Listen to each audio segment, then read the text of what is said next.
Hello there, it is I, the best YouTuber you are not subscribed to. Hollywood has a long history of whitewashing. It's been doing it for a long time and it continues to do that. I don't necessarily see whitewashing as the end of the world, but I think it's as a continued practice, it's pretty indefensibly stupid. If you want to set a movie in medieval Persia and cast all white actors, what are you thinking? Even ancient Rome was diverse.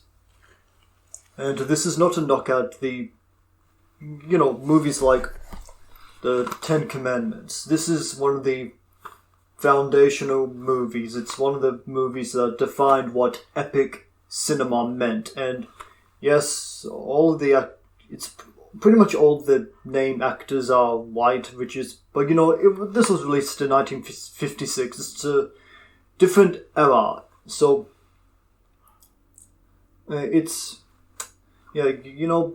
movie is still good. Charlton Heston is still pretty much the definitive Moses, and so that's that. The Ten Commandments doesn't need to be defended, but I'm not defending the following two movies that are the purpose of this double review. These two movies are Exodus, Gods and Kings, and Gods of Egypt. These movies are not really similar in any regards. They do have superficial similarities. They're both, set in ancient Egypt, whitewashing. That's basically where the similarities end. Aside from them also being released not too far apart. Exodus, Gods and Kings was released in 2014. This was released in 2016, I believe. Yep, it says 2016. Anyway, yeah. So, whitewashing. What's my stance on it? My stance, if I was... Okay, I think I should use some context for... Ridley Scott, the director of Exodus, Gods and Kings, says that he would not be able to get this movie made if he didn't cast any, big name stars, which seems to refer exclusively to white guys. Dwayne Johnson, anyone?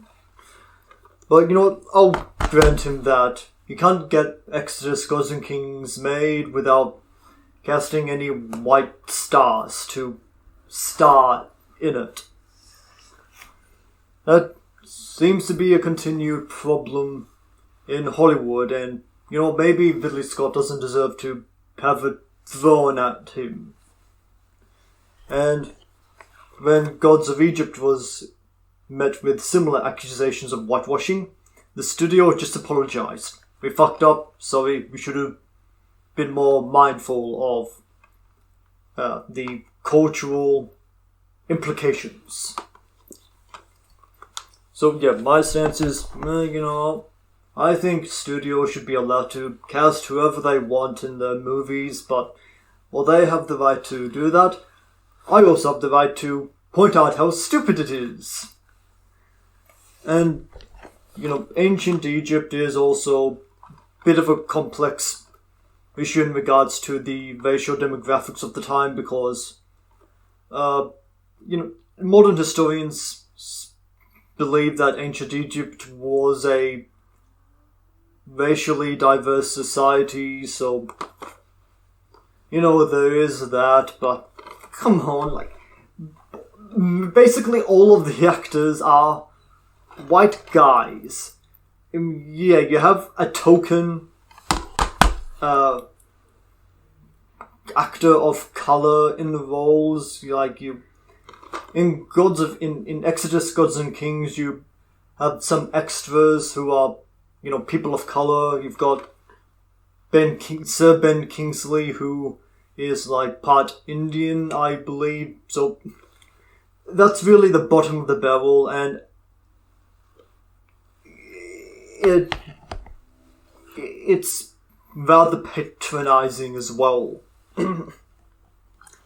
With Gods of Egypt, like I'm pretty sure they put Jared Butler in brownface. Yeah. What? And yes, they also did cast Chadwick Boseman, who recently passed at the time of this recording. My condolences to him and his friends and family, the people that knew him. He was a very talented actor. He was gone too soon. I didn't even really enjoy Black Panther all that much, but this guy gone just as his career was taking off. It's just horribly tragic.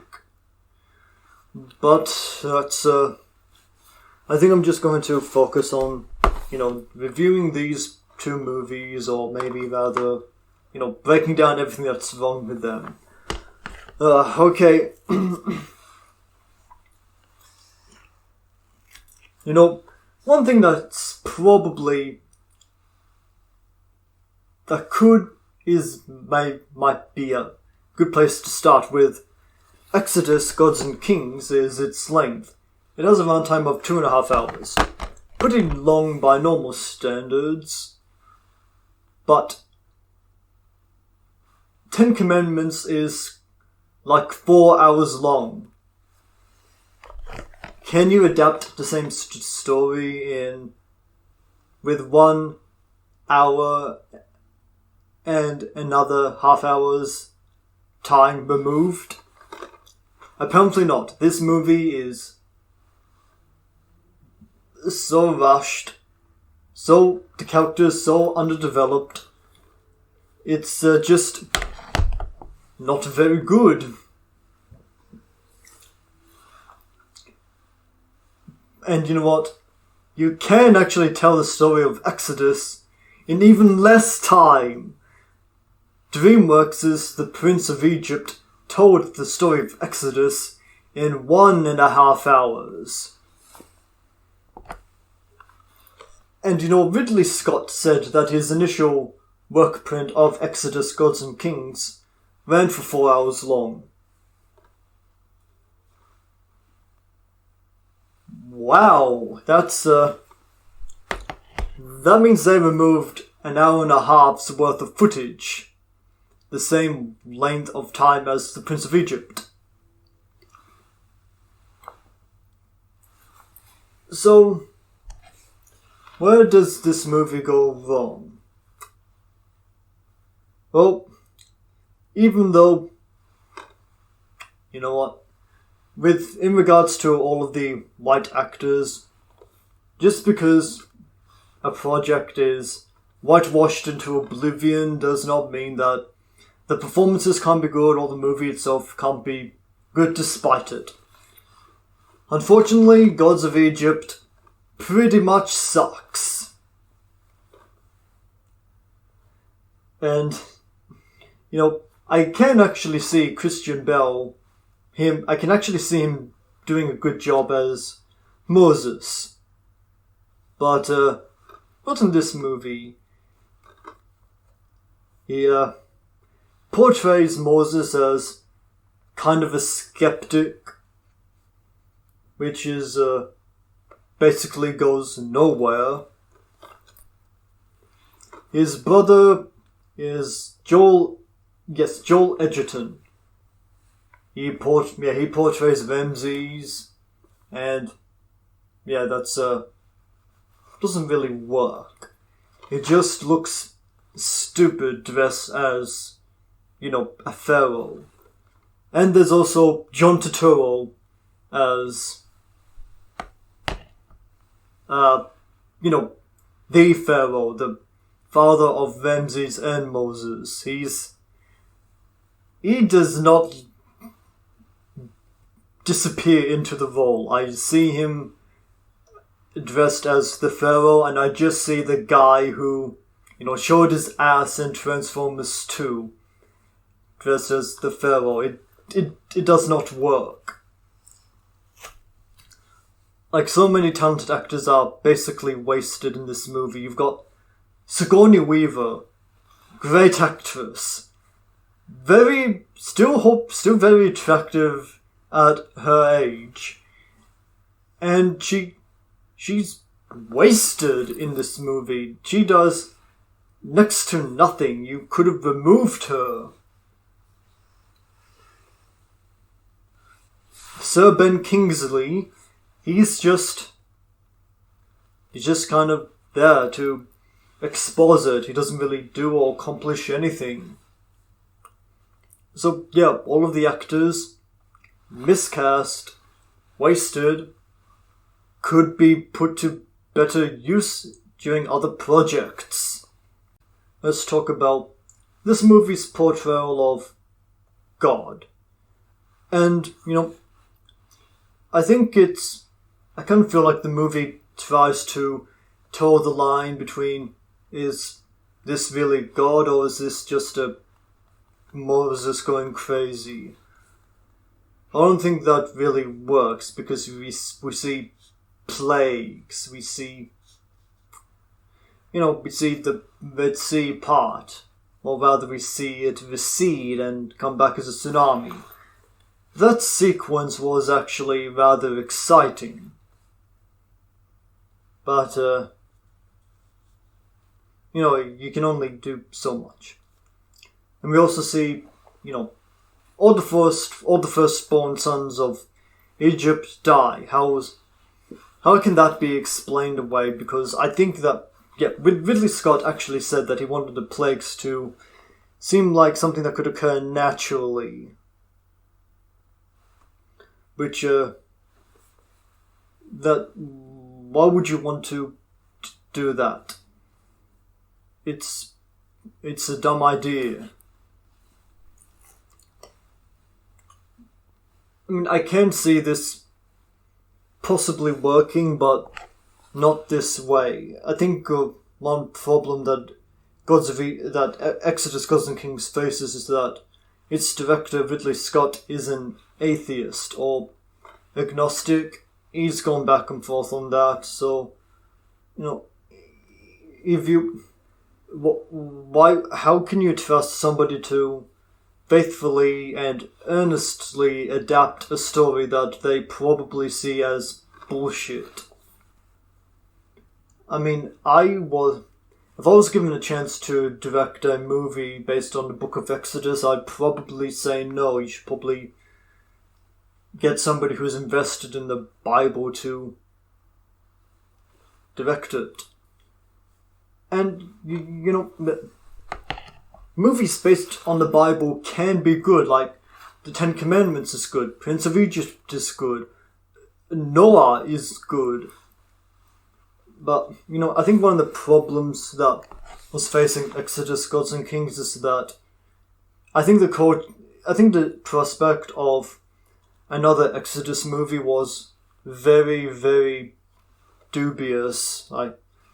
They spent $150 million on this. It grossed, I think it grossed just over 200 million. Financial failure by any standard. Didn't resonate with critics or audiences. I saw this in theaters and I was bored. The movie opens with a battle. That seems interesting, but it doesn't work if you don't know who the characters are. If you don't really care what's happening, you don't know what's happening. Okay, spectacle, that's something. Location filming, that's pretty cool. Costumes are cool. The props are cool. Are you going to give us something of substance? I do think they try to play on the brotherhood angle between Ramses and Moses. Or rather, I should say Moses and Ramses. But, this dynamic was already explored much, much better in The Prince of Egypt. So, yeah, what it tries to do, there's nothing here that it does that's new or different about it. It doesn't improve on anything that the earlier movies did better. It's just kind of there. It comes and it goes. And I think that's where I'll end my review of Exodus Gods and Kings. It's just so... it has so little going for it.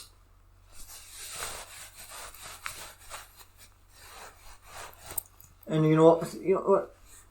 And the whole whitewashing thing, yes, the whitewashing is stupid, but if the movie was good, I could possibly ignore that. But the movie is not good, so the whitewashing stands out even more. But maybe the Exodus Gods and Kings did actors of colour a favour by only casting white actors, because, all of the actors in Exodus went on to better things. Having actors of colour in those roles probably would have hurt their careers. So, those actors probably did actors of colour a favour by taking it off their hands. I guess I could possibly say the same thing about Gods of Egypt. Chadwick Boseman is lucky. This was released only months before he debuted as Black Panther in Captain America: Civil War. So, yeah, his career didn't suffer that much from being in this. And, this movie, I feel like this movie is really trying to be a Marvel movie. It tries to have jokes, it tries to be funny, it tries to be... it has a lot of CGI, which is... It doesn't work. It's hard to know what...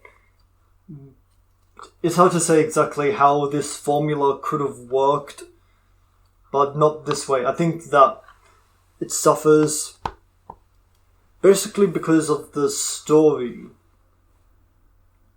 And let's just talk about the actors who are in for a bit. It's got Brenton Thwaites, who was really struggling to find good roles. Apparently Titans is good, I haven't seen it. Hopefully he's good in it, hopefully it helps his career. Nikolai Coster-Waldau, who might know as Jaime Lannister in Game of Thrones. He portrays Horus, which is, he's... I don't think any actor could really give us a really good Horus with this movie's script. Jared Butler. I mean, if you're going, why'd you put him in brown face? That's just offensive. Jeffrey Rush, who portrays Ra. He's okay. There's just so little that none of these actors fit the roles, except for, oddly enough, Chadwick Boseman. He's the only actor who seems to know what kind of movie he's in. He's like, well, this is stupid. I might as well ham it up, and he does. He hems it up. He does this with his arms. He puts them behind his back like a professor. He's the only actor that almost works in this movie. Nothing else does. Even the special effects. I will give Exodus an edge over Gods of Egypt in this role, because it did utilize a lot of in-camera stuff. It had props, it had costumes, it had sets, it had practical effects. These are all really good. It makes the world in Gods of Egypt feel tangible. It makes it feel real. It makes it feel like you could walk through the streets of Egypt, or climb the mountains, or like walk through the desert. So much of Gods of Egypt is obviously computer generated. CGI is not in and of itself a bad thing, but when it's poorly rendered, it takes you out of the movie so much. The gods in Gods of Egypt are like huge in comparison to our mortal characters. I feel like that when the movie started, the effect wasn't so good, but over time, it got, I guess you kind of acclimated to it. But that's the nicest thing that I can say about this movie's special effects. It's largely not very good. Is there anything positive that I can say about Gods of Egypt? Well, it's half an hour shorter than Exodus, Gods and Kings, but still 2 hours of this feels excessive. Did you know that this movie was directed by Alex Proyas. What else has he directed? He directed The Crow. That's a good movie. He directed Dark City. I haven't seen it for a few years. I hope maybe it holds up. He directed I, Robot. That movie's not good. He directed Knowing. It's been a few years since I've seen it. Not sure if it holds up. Apparently a lot of people don't like it. And he directed, Gods of Egypt. How's that Paradise Lost movie coming along, Alex? So, these movies don't really have a lot going for them. The miscast of talented actors, the dubious desire for, ancient Egypt movies, the dubious desire for biblical movies, I think more people, when I think of, people don't really watch mythology movies anymore. I mean, occasionally you'll get a little sleeper hit, like, I guess Immortals in terms of box office. I guess Clash of the Titans did well. They're trying to make that God of War movie, which, okay, as a fan of God of War, I want it to be good, but who knows if it will be. And the most tragic thing about what Hollywood is probably going to take from this is no more Bible movies, which is, that probably won't be a huge loss, because, people are a lot less religious nowadays, but I think the issue is that we need, better scripts for these movies. We need directors who give a damn. And maybe we should also hire people of the right background to, the right cultural background to portray these characters. Why not? I mean, both of these stories are set in Africa. Why not cast African actors to portray them? I mean, there are famous actors of colour. Will Smith. I mean, that Aladdin movie was released last year. That made $1 billion, and even though I don't want Disney remakes to be the exact same movie, and that was the exact same movie, and even though Will Smith was good in it, everybody deserved better. Anyway, so yeah, there are famous actors that you can get to portray these roles. Why is Will Smith not legitimate? Because why not? What makes Christian Bale so much more legitimate than him? It's racism. Damn it, this is getting frustrating. What else is... None of the production aspects are particularly memorable. I don't remember an interesting musical cue. I don't remember any particular, awesome shot. I don't remember any good lines. It's all just pedestrian. Run of the mill. I mean, Ridley Scott is one of the best directors of his generation, and he can make good period movies. You've got Gladiator, you've got the director's cut of Kingdom of Heaven, which I haven't seen yet. I've got it on Blu-ray, but, from what I've heard, it's supposed to be really good.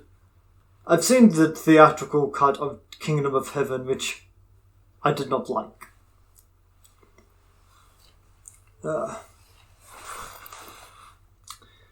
And, Gods of Egypt, I feel like it's loosely based on Greek mythology, Egypt mythology, but it doesn't really do a whole lot with it. It doesn't deconstruct it. It doesn't pull from a lot of different things. It just has, at least Anubis was cool. Rule of Anubis. Anubis is always cool, even if the movie is bad. Oh, I guess these are my reviews of Exodus, Gods and Kings, and Gods of Egypt. Hollywood, just wise up. Stop half-assing these kinds of movies. Every movie deserves to be good, and actors of color deserve to be in these roles. I mean, the Ten Commandments was released in 1956. It was a different time back then. We know better now. These characters should be portrayed by the right actors. Casting actors of colours as extras, not even necessarily in supporting roles, but as extras, is just plain patronising. You're not helping anyone with that.